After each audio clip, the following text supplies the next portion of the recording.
There is a saying among translators, whispered in the training halls, long before anyone is ever trusted, with a diplomatic seal. The mouth speaks for others, but the mind still belongs to you. Mira Okonwo had lived by that rule for 11 years. She had translated trade disputes between species who communicated in scent and species who communicated in pressure changes in the air. She had translated a marriage proposal that was also grammatically a legal declaration of war. She had translated grief and joy and threats, so subtle they hid inside compliments like knives inside bread. Through all of it, she had never once allowed her own voice to bleed into the words she carried between languages. That was the job. You were a bridge. Bridges do not have opinions about the traffic that crosses them. She was 34 years old, quiet by nature, the kind of woman people forgot was in the room until they needed her, and then suddenly could not remember functioning without. She wore her dark hair pulled back tight, wore plain clothes that drew no attention, and spoke 7 languages fluently and 11 more, well enough to survive a negotiation.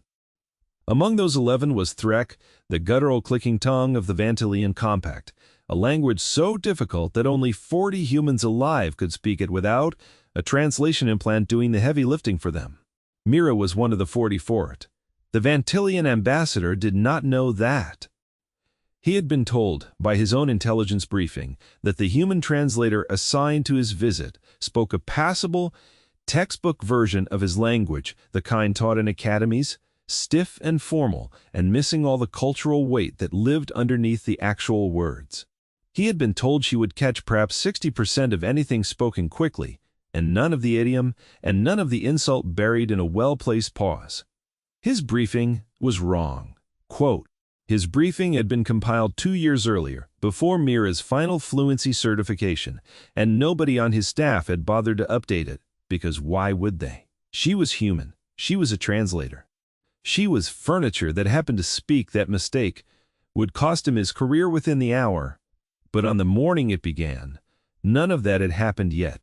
On that morning, Mira stood in the antechamber of the grand receiving hall, straightening the collar of her formal gray coat, running through the ceremonial phrases one more time in her head, and thinking, as she often did before a big posting, about her mother.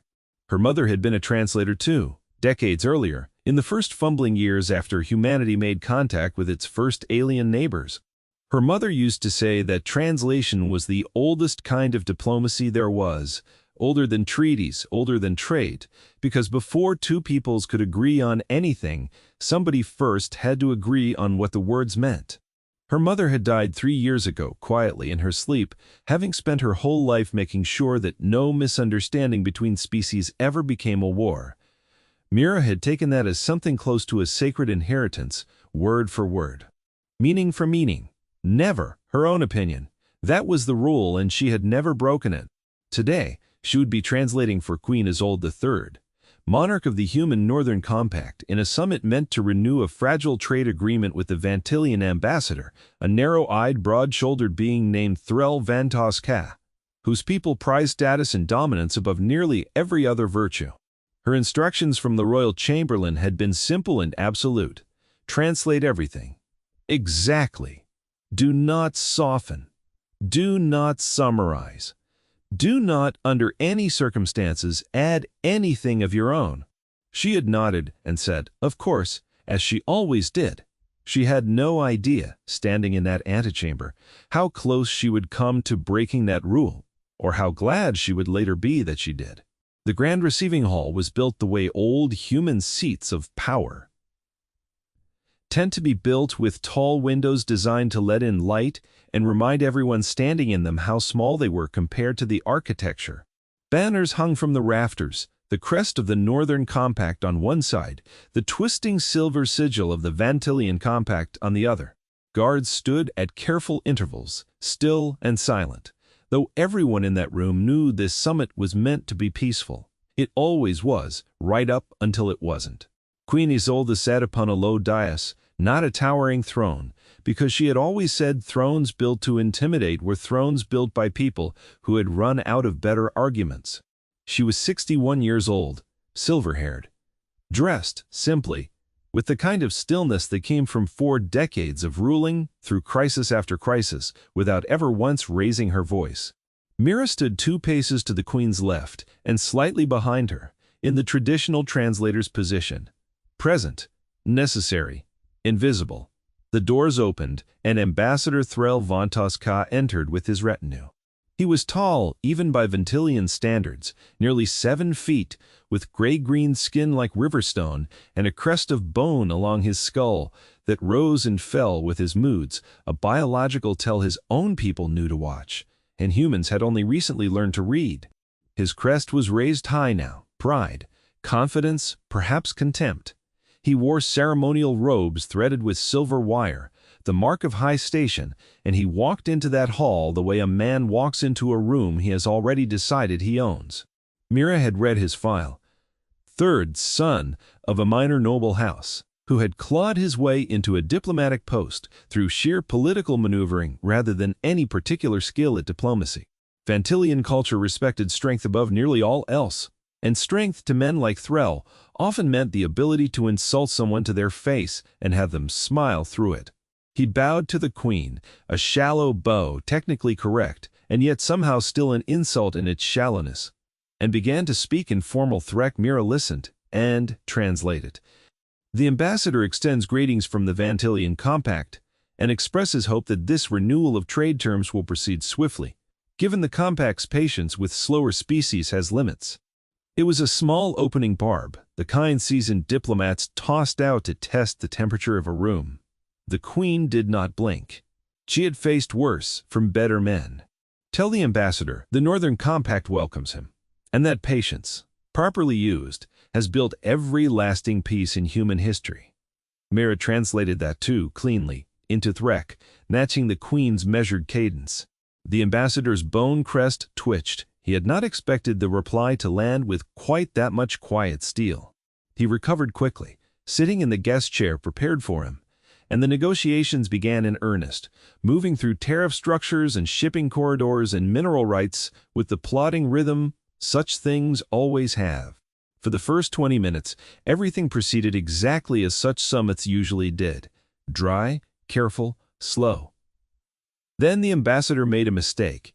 He leaned toward his aide, a smaller Vantillian, seated just behind his right shoulder, and murmured something in a much faster, much more casual register of Threk, the dialect used among Vantillian nobility when they assumed no outsider in the room could follow. He was not wrong about the humans in general. He was wrong about Mira. This human queen postures like she commands something, he murmured to his aide, his crest lowering into something sly and amused. An old woman playing ruler over a species that only learned to leave its own atmosphere within living memory. It is almost sweet, watching her pretend equality with us. His aide made a small sound of agreement, the Threk equivalent of a chuckle. Mira's spine went very still. She kept her face exactly as it had been, neutral, attentive, the years of training holding her expression in place, even as something inside her chest tightened like a fist closing around a coal. The ambassador continued, warming to his own cleverness, now voice still pitched low, still certain he spoke in a private register no translator in the room could parse. They say she buried a husband and 2 brothers defending this pathetic little compact of hers. Foolish, all of it. Sentiment. If my father had shown such weakness, he would have been removed from his house within a season. This queen rules only because her species has not yet learned that strength, not blood, should determine who sits above others. His aide murmured something about the queen's age, something crueler, something about how she would not last another decade, and perhaps the compact should simply wait her out rather than negotiate at all. The ambassador laughed under his breath, a dry clicking sound. Translate the terms as I gave them, he added, still in that private dialect, glancing briefly toward Mira with the flat disinterest of a man glancing at a chair. The little translator will render my formal words and nothing more. That is all she is capable of. A parrot with better posture. He returned his attention to the queen, straightened his robes, and resumed in formal Threk as if nothing had happened. The ambassador reiterates his previous terms and requests the queen's response. Mira stood very still for 1/2 of 1 second. In that half second, something old and patient inside her, something she had inherited from her mother, along with the language itself, made a decision. She was going to obey her instructions, word for word. Exactly. Do not soften, do not summarize, do not under any circumstances add anything of your own. She had been told to translate everything the ambassador said. He had said a great deal more than he intended anyone in that room to understand. She turned to the Queen, and, in clear, level, Threk, loud enough to fill the hall, she began. The ambassador reiterates his previous terms and requests the Queen's response, she said first, giving the Queen the official statement exactly as spoken.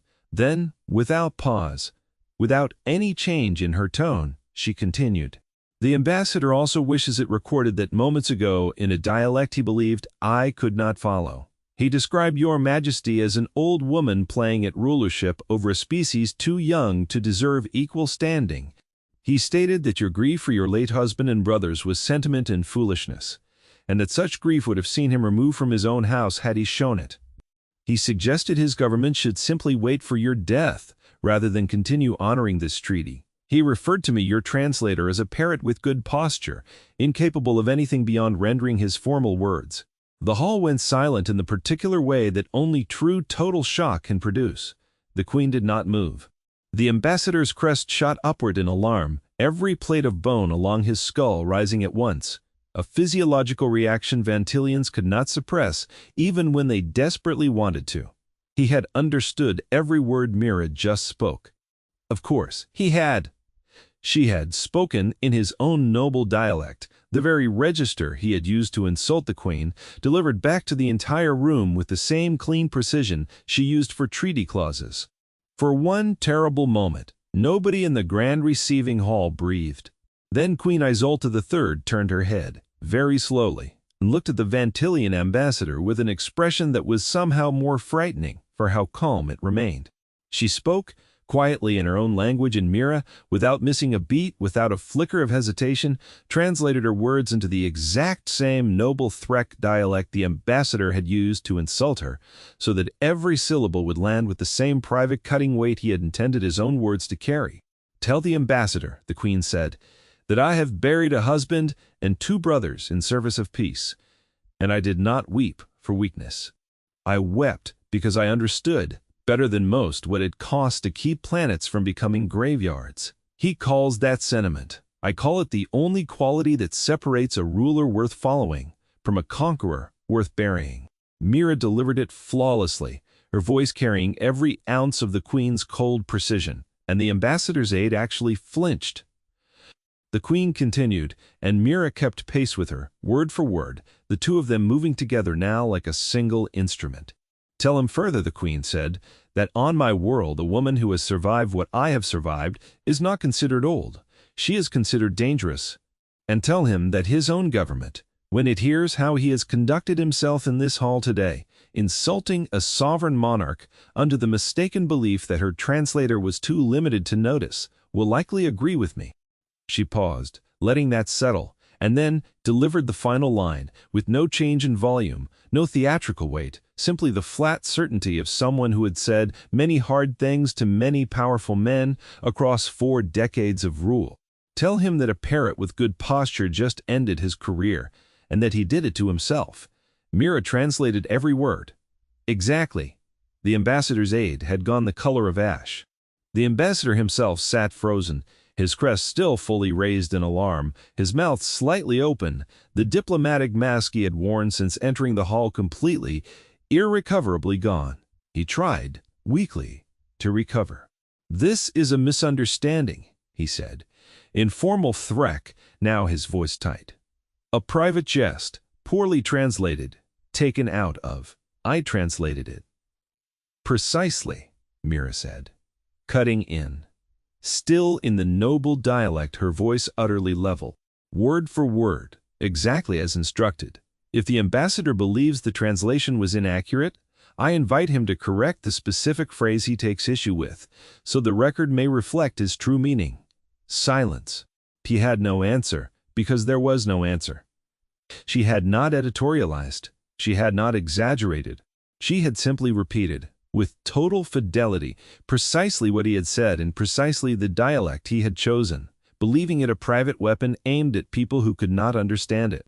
The weapon had simply been turned around and handed back to him, still loaded. Queenie Isolde rose from her seat unhurried, and every guard along the walls straightened in response, though she had given no signal. "This summit is concluded for today," she said, and Mira translated it into formal, correct, entirely unremarkable Threk, exactly as instructed. "The Northern Compact will await formal word from the Vantillian government regarding whether this ambassador continues to represent them or whether a new representative will be sent who understands that trade agreements are built on respect, not condescension." She turned and walked from the dais without another glance at the ambassador, her retinue falling into step behind her, and the doors of the grand receiving hall closed with a heavy, final sound that seemed to echo far longer than it should have. Mira remained standing exactly where a translator was supposed to stand, hands folded, expression neutral, as the Vantillian delegation gathered itself in stunned, scrambling silence and hurried out through the opposite doors. The ambassador paused at the threshold, looking back at her. His crest had lowered now, not in calm, but in something closer to dread. "You understood," he said quietly, in formal Threk, as though he needed to hear himself confirm it aloud. "The whole time. The noble dialect. You understood everything." "I translate everything I am given," Mira said simply, word for word. "That is the job." He stared at her for a long moment, something working behind his eyes that might have been fury or might have been the first cold understanding of a mistake that could not be undone. Then he left, and the guards closed the great doors behind him, and Mira stood alone in the enormous echoing hall for the first time all day, and let herself breathe. Word spread through the palace before Mira had even made it back to the translator's quarters to remove her formal coat. By the time she reached the small, quiet office she shared with two other staff linguists, the chamberlain was already waiting for her, standing near her desk with an expression she could not immediately read, somewhere between alarm and something else entirely. "You were told," the chamberlain said carefully, "to translate exactly what was said, nothing more." Mira met his eyes without flinching. "I did! You revealed information the ambassador believed was private." "He said it in a language he assumed I did not speak fluently," Mira said. "He was mistaken. I was instructed to translate everything spoken in that room, exactly, word for word, without addition or omission. I obeyed that instruction precisely. If the ambassador wished his words kept private, he should not have spoken them within earshot of the person whose job is to render speech between languages." The chamberlain studied her for a long moment. Then, slowly, something in his shoulders loosened, and the corner of his mouth twitched in a way that was almost, though not quite, a smile. "The Queen wishes to see you," he said now. Mira's heart, which had been steady through the entire confrontation in the hall, finally gave one hard, uncertain beat. She followed him through the quiet corridors of the palace, past guards who watched her pass with an odd new attentiveness, as though she had become, in the span of one afternoon, someone worth watching. Word traveled fast in palaces. It always had.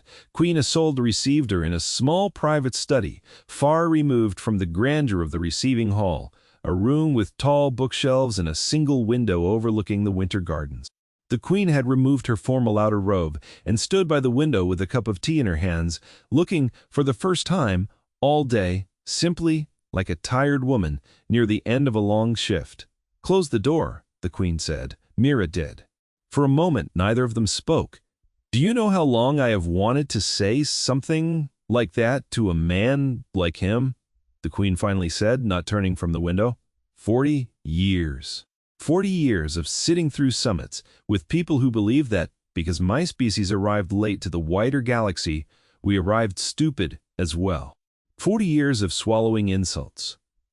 Dressed as diplomacy because starting a conflict over pride was never worth the cost in lives. She turned then, and there was something raw in her face that the crown usually kept carefully hidden. "You gave me the chance to say it anyway," the Queen said, "without starting anything." "Because he started it. He handed me the opening himself, and all you did was make sure I could see it." "I was following my instructions," Mira said quietly. Nothing more. The Queen studied her for a long moment, and something in her expression sharpened, not with anger, but with a kind of recognition. "Your instructions were to translate exactly what was said," the Queen said. "You did that, but you did something else too, something no instruction told you to do, and I think you know it." Mira said nothing. "You gave him exactly enough rope," the Queen said, "and then you stood back and watched him tie the knot himself. That is not simple translation. That is judgment. That is understanding the weight of words and choosing, in the space of half a second, to let the truth do the work that anger never could." She set down her tea. "Your mother did the same thing once," she said. "Did you know that?" "Long before you were born." A trade delegation from the old Corvex assembly. Arrogant men who assumed no human alive could parse their formal court language. She let them talk themselves into a diplomatic incident that cost their delegation its entire negotiating position, simply by translating precisely what they said and letting the ambassador in the room hear it in his own tongue. Mira felt something tighten in her throat. "I did not know that," she said. "She never told anyone," the Queen said. "She simply did her job exactly as instructed and let the consequences fall where they belong." "It seems," the Queen added, the faintest trace of dry humor entering her voice for the first time, "that this particular skill runs in the family." There was a soft knock at the door before Mira could answer. An aide entered, slightly out of breath, holding a data slate. "Your Majesty," the aide said. "Word has come through official channels from the Vantillian Compact." The Queen gestured for her to continue. "Ambassador Threl Vantos Ka has been recalled," the aide said. "Effective immediately. The Compact's central government has issued a formal apology for his conduct and requested that negotiations resume next week under a new representative, senior diplomat Ves Thurnica, who has an extensive record of respectful engagement with non-Vantillian species." The Queen exhaled slowly, something like relief passing through her features. "How?" the Queen asked. "Did the recall happen so quickly?" "Summits like this normally take weeks to generate any real consequence." The aide glanced briefly at Mira before answering. "It appears," the aide said, "that a recording of the exchange, the full exchange in both languages, was already circulating within Vantillian diplomatic circles by the time their government received the formal complaint. Apparently, several members of the ambassador's own staff found the incident, in their words, quote, an embarrassment to basic diplomatic competence, unquote. There was very little defense offered on his behalf." The Queen looked at Mira with an expression that was almost amused. "It seems," the Queen said, "his own people did not appreciate discovering that their representative had been outmaneuvered by a translator he assumed was incapable of understanding him." Mira felt something loosen in her chest that she had not realized was still tight. "For what it's worth," the Queen said, once the aide had left the room, "I want to be clear about something. You followed the letter of your instructions perfectly. But I've been ruling long enough to know the difference between someone who hides behind rules and someone who understands them well enough to make them mean exactly what they say. What you did today was not insubordination. It was the most precise, most disciplined form of loyalty I have seen from a member of my staff in a very long time." She paused. "I would like you to continue as my primary translator," the Queen said. "Not simply for ceremonial functions, for everything. Trade summits, security briefings, anything where words matter enough that the wrong ones could cost lives. I trust few people with that kind of responsibility. I trust you completely." Mira, who had spent 11 years being invisible on purpose, who had built an entire career around the discipline of never letting her own voice bleed into anyone else's words, found herself, for one strange and unfamiliar moment, without any words of her own at all. "Thank you, Your Majesty," she finally managed. "I will not misuse that trust." "I know," the Queen said simply. "That is precisely why I am offering it." Word of the incident, despite the Queen's quiet efforts to keep the matter contained within official channels, did not stay contained for long. Palace staff talked, guards talked. Within 2 days, the story had spread through the capital in the particular exaggerated, half-accurate way that all good stories spread, until Mira found herself the subject of 100 slightly different versions of the same event, most of them making her sound far braver and far more dramatic than she remembered actually being. She did not correct any of them.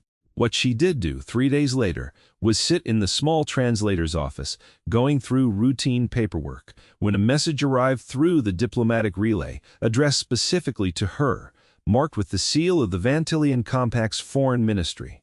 She opened it carefully, half expecting some kind of formal complaint, some attempt to discipline her through diplomatic channels for embarrassing their representative. Instead, it was a message from Vantillian, the new ambassador.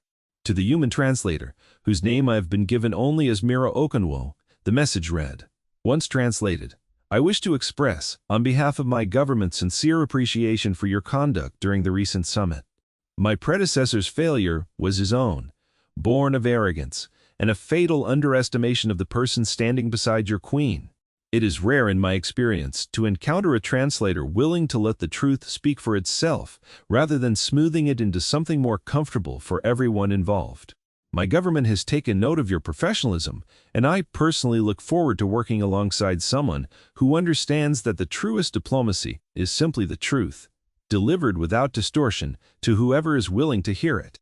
I hope the coming negotiations will proceed with far greater respect than the last. Mira read the message twice, then set down the data slate and sat quietly for a long moment in the small, familiar office that had been her professional home for over a decade. Somewhere down the corridor, she could hear the ordinary sounds of palace life continuing, exactly as it always had.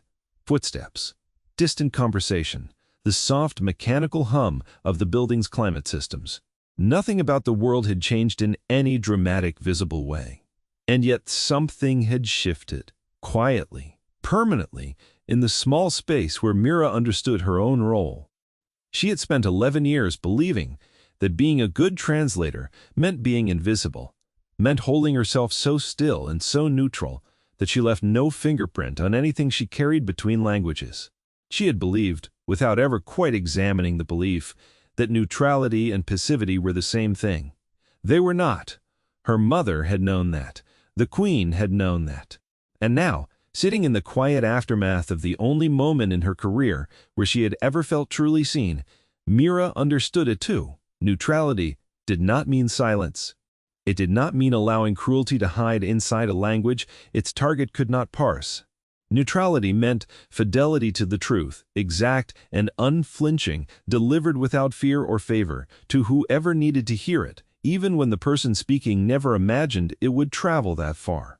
She had not broken her instructions that day in the grand receiving hall. She had fulfilled them more completely than anyone in that room, including herself, had expected. The following week, the new negotiations proceeded exactly as diplomacy was supposed to proceed. Careful and respectful and slow, built on terms that both sides could actually live with. Ambassador Vantillian turned out to be everything the recall message had promised, sharp but fair, direct but never cruel. And the trade agreement that emerged from those talks would go on to hold, without incident, for the better part of a decade. Queen Isolde kept her word as well. Mira became her primary translator, in fact, as well as title, standing at the Queen's side through summits and security briefings and, eventually, through moments of real crisis where the precision of a single translated phrase meant the difference between a resolved conflict and an unnecessary war. She never again had to correct a foreign dignitary's assumption about her fluency quite so publicly. She never needed to. Watered travels among diplomats and translators alike, and within a year it was simply understood across a dozen governments that the human translators serving the Northern Compact's Queen spoke every dialect anyone might be foolish enough to use in her presence, and that whatever was said in that hall, in any language, at any register, would be rendered exactly, faithfully, and without mercy for whoever had assumed otherwise. Some called it her reputation. Mira preferred to think of it more simply, the same way her mother had always described the work, back when Mira was young enough to sit at the kitchen table and listen to stories about distant summits and careful words. A translator's only real loyalty, her mother used to say, is to the truth of what was actually spoken. Everything else, the comfort of the powerful, the ego of the arrogant, the easy path of softening hard things into something gentler, all of it is negotiable. The truth is not. Mira had learned that lesson secondhand, at her mother's kitchen table, long before she ever stood in a palace hall translating insults back to the men foolish enough to speak them. She had simply been the one who finally got to prove it, word for word, exactly as instructed, in front of a queen, a court, and an ambassador who never saw it coming. If you enjoyed watching quiet competence turn the tables on arrogance, you will want to stick around, because there are more stories like this one coming, tales of overlooked people who turn out to be exactly the wrong person to underestimate. Let me know in the comments what you thought of Mira's confrontation and whether you saw the ambassador's downfall coming before he did. If you like this story, consider liking the video, subscribing, and ringing the notification bell so you do not miss the next one. Thank you for watching, and until next time, choose your words carefully. Someone might be listening who understands them better than you think.